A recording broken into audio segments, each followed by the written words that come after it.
Additional lesson. The headline of the Craigslist ad read, "Student Help." The ad was brief, but to the point. It read, "Gentleman in town on business and would like to meet a female student over the age of 18. Very discreet. No escort, please." I was in my early 20s at the time, and my family was short of money. My father had been in poor health for many years and could not work. My mother was struggling to keep the family afloat. I attended a local college, as I couldn't afford to go out of town. I had an old beat-up car that was costing me more than it was worth. I had a part-time job plus babysitting, and still couldn't make ends meet. Times were tough. Although my family was struggling, we all hid it well. All my friends went to college, drove nice cars, and wore designer clothes. They had no idea about my family's hardships, and I never talked about it. I didn't even tell the guys I dated. They didn't ask me, but I did what I could to help as much as I could. I had heard of Craigslist and would occasionally browse the personal section. It amused me, as most of the ads were quite provocative, but it never occurred to me to respond to them. I was raised in a church with religious morals, and besides, I was too shy. I read the ads purely for entertainment purposes, and yet one morning I was looking at this ad on my computer. It caught my eye, and for some reason, I thought it was written for me. Maybe it was because the author called himself a gentleman, or maybe it was because he was looking for a student, not an escort. Maybe it was about my craving for adventure, or maybe it was because I was broke. Suddenly, it wasn't that hard to respond to a Craigslist ad. I had never done or even thought of doing anything like that before. That morning, I was too scared to respond to the ad, so I left and went to class. This Craigslist ad didn't get out of my head for the rest of the day. How bad could it be? It said he was from out of town, so no one would ever know. I'd already had casual sex with one of the fathers I worked for as a nanny, and he was paying me more than usual. In addition, 6 months earlier, I had had sex for money with an older man. I stumbled upon this adventure while waiting outside a movie complex after being dumped by my boyfriend, and a man unexpectedly proposed to me. I was mad at my boyfriend. I had no plans for the evening, so I accepted his proposal. It turned out to be very helpful. I wondered if I could do it again. The ad referred to a gentleman. I wondered what kind of money he was talking about. Am I worth a lot of money? I'm not a sexy prostitute, just an ordinary student. I decided that if the ad was still up when I got home from class, I would respond. It doesn't hurt to ask. I didn't commit to anything, did I? When I got home, the ad was still hanging. I cautiously responded to the ad, simply asking for more information. I mentioned that I was a 20-year-old college student who was going through a difficult time. A few minutes later, the response to my request came. Oh my God, my pulse quickened, because now I realized this was real. The man seemed very nice, and we exchanged numerous messages over the next day. The more we corresponded, the more comfortable I felt. He introduced himself as Jim, and I reluctantly told him my real name. Stupid of me. We exchanged pictures, and he seemed pleasant enough. I wouldn't say he was attractive, but on the other hand, he wasn't repulsive either. He looked to be in his late 40s or early 50s. He also had a short beard. I had never dated a bearded guy before. Most of the guys I dated barely had a mustache. Jim said he'd be in town for a couple more days, and I agreed to meet him the next night in the hotel lobby for a drink. I made it clear that it was just a meeting, no promises or commitments, just a drink. He agreed and said he would be very respectful of my wishes. I was up all night. I was nervous and scared. What am I doing? Does this make me a prostitute? Imagine if my father found out. He would have been horrified. So much for religious education. What was I going to wear? It was Wednesday night, and I had spent a few hours preparing for my date. I told myself that it was a date to calm down and settle my nerves. I tried on a few outfits, but in the end I decided to forego the skirt and make do with tight jeans and a tight sweater. His ad asked for a college student, so I wasn't going to dress like a call girl and show a lot of skin. I dressed like a normal 20-year-old college student, like myself. The jeans were very tight and showed off my small ass, as well as the camel bone in the front. The sweater was also tight and showed off my braless breasts well, including the ossicles. I put on shoes with 3-inch heels to give my legs length. It was a casual outfit. For reference, I was 5'10", 105 pounds, and a bra size 34B. My hair was a natural light brown color, long and wavy. I arrived at the hotel and texted him from the car before I went in so he could meet me at the door. I was too timid to walk around the hotel lobby looking for him. As I got out of the car, I paused to contemplate my act. This was a new adventure for me, and the excitement of meeting a stranger and being able to have sex with him in his hotel room was very erotic. It occurred to me that we never even discussed money. I felt like if I asked about money, it would really make me a prostitute, so I never asked or mentioned it.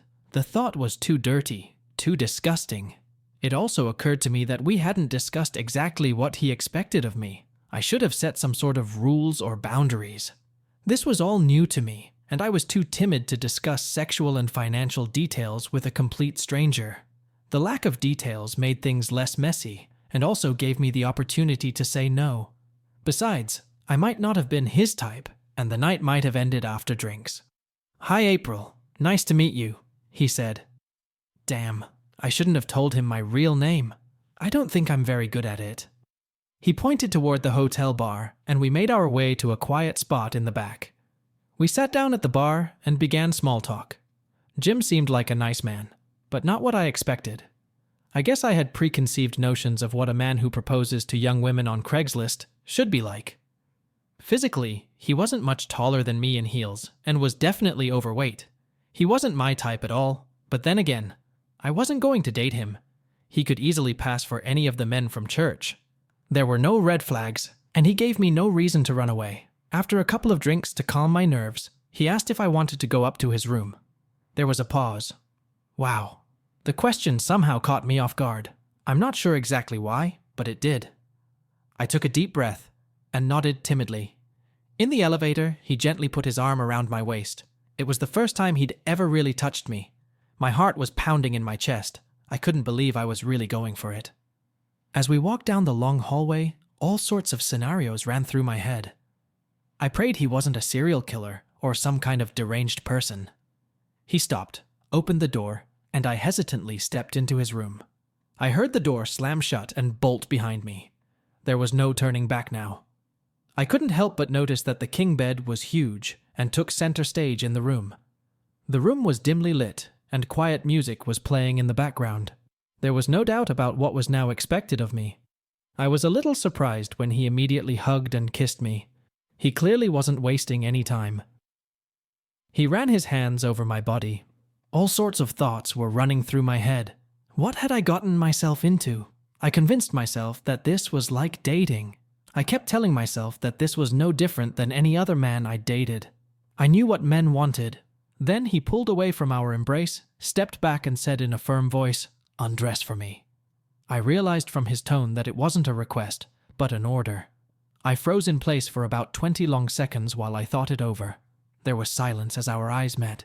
He didn't flinch, and I could tell by the look in his eyes that he was serious. For some reason, I expected things to go slower. I had a thought of running away, but then I calmed myself with a deep, long breath. I paused briefly and lifted first one foot, then the other, awkwardly unbuttoning and removing my heels. I paused and looked at Jim, crossing my arms as I stood topless in just my jeans. Neither of us said a word. He didn't say a word, but nodded his head, gesturing for me to continue. I bit my bottom lip and slowly unbuttoned the tight jeans. Slowly rocking my hips from side to side, I pulled my jeans down, releasing them as they fell to the floor. I paused again, standing tall with a high slit, and then quickly pulled them off. Jim kept his distance, and I quickly crossed my arms and squeezed my thighs together. I stood in front of him completely naked for what seemed like an eternity. Finally, he broke the silence. "Put your heels on," he pointed at them. I slipped my legs into them and bent over to buckle them, my breasts rippling freely as I bent over. Then he twirled his finger, indicating for me to turn around slowly so he could see. He was examining his acquisition. For the first time in my life, I felt like a piece of meat. Jim noted my youthful appearance and slender body. You could tell by the moisture on his finger that I was aroused. He began licking my nectar off his finger. I didn't say a word, trembling with anticipation. He took off his shirt and gently pushed me back onto the bed. Now I could see how overweight he was. A large roll of fat hung over his waistband. I lay on the bed, staring at the ceiling as he spread my legs. He didn't say a word, just leaned forward and buried his tongue in my moist pink folds. I closed my eyes and gave myself over to the moment. I tried to maintain some semblance of control, but it was useless. I was caught up in the sensations, and they carried me like the current of a strong river. Jim was older and overweight, but by golly, he was good. I'd never had a man with a beard descend on me before, and it was glorious. He was getting wilder and wilder. The sensation was amazing, and I arched my back, offering him more. He was rough, and I liked it too, his beard scratching me. He slid down my body and pounced on my pussy again. He growled loudly as he inserted a finger into me. That was it. I stepped over the edge, using both hands to pull him hard into me. Oh my God, that feels so good. I had barely recovered before Jim yanked me off the bed and knelt in front of me. I pulled myself together and jumped on top of him, fumbling for his belt buckle. Jim put both hands behind my head. I'm good at head work and love doing it, but he didn't give me a chance to slow down to show off my talent. I wish I could find a more polite way to express it, but there just isn't one. This is what was going on. It was one of the biggest stresses I've ever experienced. I was a complete mess. The makeup I had spent hours on was smudged. I grabbed the sheet and wiped my face as best I could as Jim collapsed onto the bed. I pulled down his pants and crawled up his body, settling on his stomach. Leaning over, I gave him a sloppy kiss. Given that he had aged and lost his shape, I was beginning to doubt if he could ever get solid again. Maybe that's all his body is capable of. Maybe it's time for me to leave. Even if he came to his senses, I doubted if he'd be able to satisfy me. Frankly, given that he was out of shape, I thought he wouldn't last more than 5 minutes. It wasn't long before he proved me wrong. No, just fast. But I was interrupted by his loud, stern voice. I said, "Now." Sensing his urgency and not wanting to make a scene, I ran my hands over his hairy chest and started riding him faster and harder. He ran his hands over my body. I liked it as much as he did. I put my arms back and leaned back in my chair. I leaned my head back. In that position, he could see. I was very flexible at the time, and I wanted to showcase that. When he finally pulled himself together, I slowly leaned back again until I was lying on his lap. I didn't move. I began to slowly slide back and forth on him. Suddenly, he sat up and lifted me off of him. I felt so empty and groaned in frustration. He quickly jumped off the bed and pulled me to the edge of the bed, spreading my legs wide. He was out of control, pushing himself up like a madman. It was wonderful. This guy was an animal. "Not inside." I pumped his shaft gently, circling it with my soft tongue. But after a couple minutes, he pulled out and made his way to the bathroom, closing the door behind him. I lay on the bed and thought about what had just happened. I was proud of myself for having the courage to follow through. Jim stood at the foot of the bed watching me and made a remark about me being such a nymphomaniac. I wanted more. Overall, he treated me well, and I enjoyed the evening. I understand how some women can fall into the habit of doing things like that. About a month later, I met Jim again. The psychological conclusion here may be that the protagonist of the story faced a series of difficult life circumstances that led her to make decisions that may not be in line with her inner beliefs and moral values. This story illustrates how external pressures, financial difficulties, desire for what one does not have, fear of social judgment, can influence an individual's choices, sometimes prompting actions that can have negative consequences for mental well-being and self-esteem. It is important to recognize that in situations where an individual feels that their choices are limited due to external circumstances, seeking support from professionals, such as psychologists or counselors, can help to find alternative and healthier ways of coping.